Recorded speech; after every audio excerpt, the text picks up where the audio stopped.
Bonjour les voyous, j'espère que vous allez bien, que tout se passe bien dans votre vie.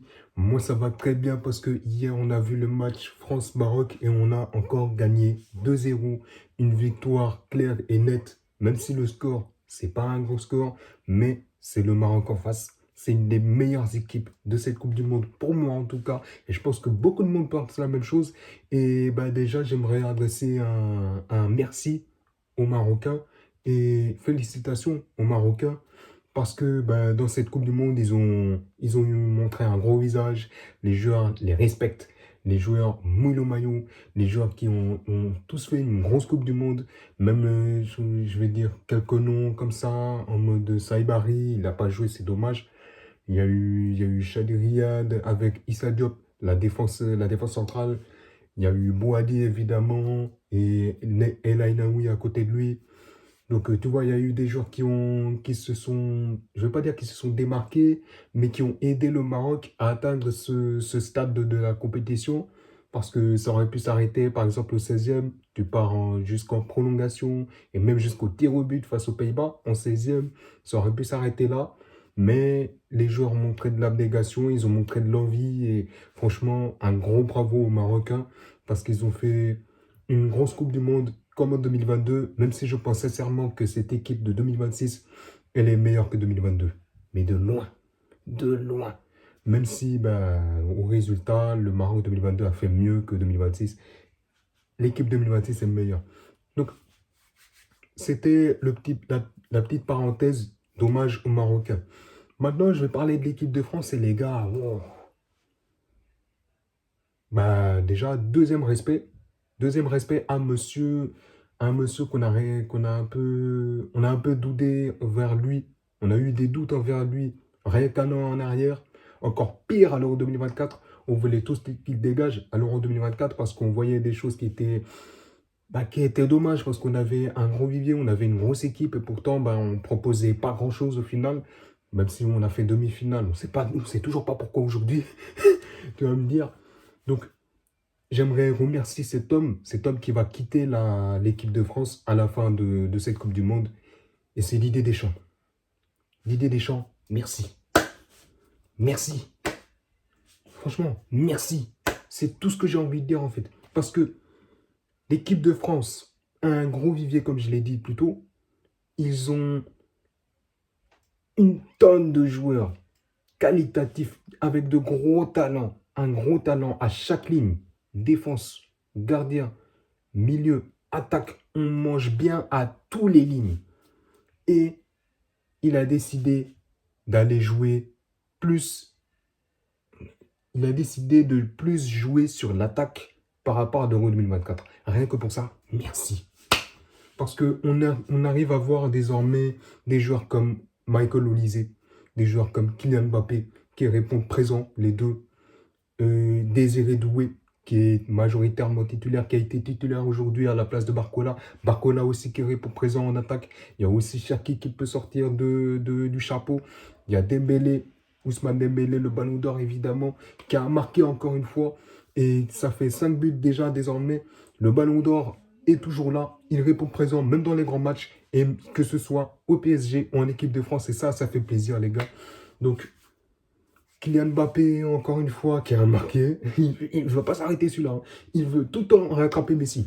Tout le temps, il veut rattraper Messi. J'ai l'impression qu'il a été touché dans son ego. Il a vu que, ouais, face à l'Égypte, ouais, Messi, il a marqué. Faut le rattraper. Tu vois, le général Mobutu, à chaque fois en Coupe du Monde, il répond présent. Et franchement, ça fait plaisir. Même si, bon, en tant que Parisien, on a eu des petits négatifs avec lui, mais en équipe de France, on essaie de rester neutre. En tout cas, moi, j'essaie de rester neutre. Et en équipe de France, il faut le dire, il fait le taf. Il fait le taf et il fait tout ce qu'on a besoin en vrai. Et aujourd'hui, on est encore en demi-finale. Ça fait 3 Coupes du Monde de suite qu'on est en demi-finale, les gars. Je ne sais pas si vous vous rendez compte. Il n'y en a pas beaucoup qui ont fait ça. Qui pourra aller sur la rue, je ne sais pas, aux États-Unis et pourra dire, ouais, mon pays, il a été 3 fois demi-finaliste de suite. Il n'y en a pas beaucoup. Il n'y en a pas beaucoup. Je crois qu'il n'y a que nous. Si je ne me trompe pas, il n'y a que nous. Parce que même l'Espagne, 2 fois, ils ont fait huitième de finale. Les 2 derniers. Même eux, ils peuvent rien dire. Les gars, franchement, c'est exceptionnel. C'est exceptionnel, d'autant la performance, elle était, comment on peut dire, maîtrisée. Les Bleus ont maîtrisé. Défense top. Le milieu top. L'attaque top. Même si, bon, j'ai trouvé que Michael Olise, Michael Olise, je ne sais pas s'il a fait un pacte pour ne pas marquer ce soir. Le nombre de casques qu'il a loupé, waouh! Mon gars, Michael Olise, je ne sais pas s'il a échangé sa finition avec Marcola, mais franchement, c'est dur. C'est dur, les gars. Et pourtant, il fait un grand mondial. Hein. Mais devant les buts, je ne sais pas, j'ai l'impression qu'il panique ou quelque chose comme ça. Peut-être quelqu'un l'a marabouté, peut-être quelqu'un lui a jeté un sort, je ne sais pas. Mais il n'y arrive pas. Mais bon, c'est dommage. Peut-être une autre fois, et aussi, bah oui, Zaïre Emery est sorti de prison, enfin. En fait, il y a tout qui a marché. Il y a tout qui a marché. Zaïre Emery a fait une bonne entrée. Et les autres aussi ont fait une bonne entrée. Même Mateta qui est arrivé vers la fin. Je ne sais plus qui est rentré en même temps que lui. Et ils ont fait une bonne rentrée. Je crois qu'il y avait Barcola aussi. Il a fait une bonne entrée. Donc, ouais, tout le monde a fait un bon match dans ce match. De bons matchs dans ce match. 2 fois match. Ça fait beaucoup de matchs. Bon, bref. Ouais. Je pense sincèrement que on va attendre ce soir parce qu'il y a notre adversaire qui va jouer soit Espagne, soit Belgique. Ça arrive ce soir. On va regarder le match tranquillement et on va voir qui nous affronte, quoi.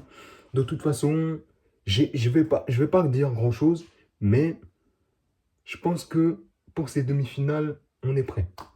Et on va attendre qui va nous affronter, qui on va affronter et qui va nous affronter, soit l'Espagne, soit la Belgique, comme je l'ai dit tout à l'heure. Donc, je pense que j'ai fini. Et encore une fois, merci Didier Deschamps. Merci Didier de tout ce que tu as fait en équipe de France parce que avant qu'il arrive, c'était la galère, faut le dire. Et il a remis l'équipe de France dans un piédestal qui était, je trouve, plus haut qu'avant Didier Deschamps. Il y a eu un avant Didier Deschamps et il y aura un après Didier Deschamps. Les gars, ça va faire bizarre. Hein. Je t'avoue, Didier Deschamps, qui ne sera plus sélectionneur de l'équipe de France, ça va faire bizarre. Donc voilà, je pense que j'ai fini. Si vous avez des problèmes dans votre vie, parlez-en. Ne restez pas plantés là, ne restez pas. Ne gardez pas ça pour vous. Exprimez-vous. Et si vous avez besoin de vous exprimer, lâchez-vous, que ce soit en commentaire ou même sur TikTok ou que ce soit sur Insta ou même sur Twitter, même si Twitter, c'est pas le bon endroit, mais je vous conseille pas trop. Mais libérez-vous, ne laissez pas les choses s'accumuler. C'est mauvais, c'est pas bon. Et gardez la santé, évidemment. C'est toujours le plus important parce que c'est la santé. Encore une fois, on ne peut pas voir des beautés comme ce match France-Maroc qui évidemment a été meilleur que France-Paraguay. Hein. Ouais, largement meilleur. Le Maroc a joué au football contrairement au Paraguay. Cher le Paraguay, encore une fois. Donc, voilà. Et c'est fini. Et on se retrouve pour les demi-finales. En attendant l'adversaire. Allez, bonne journée.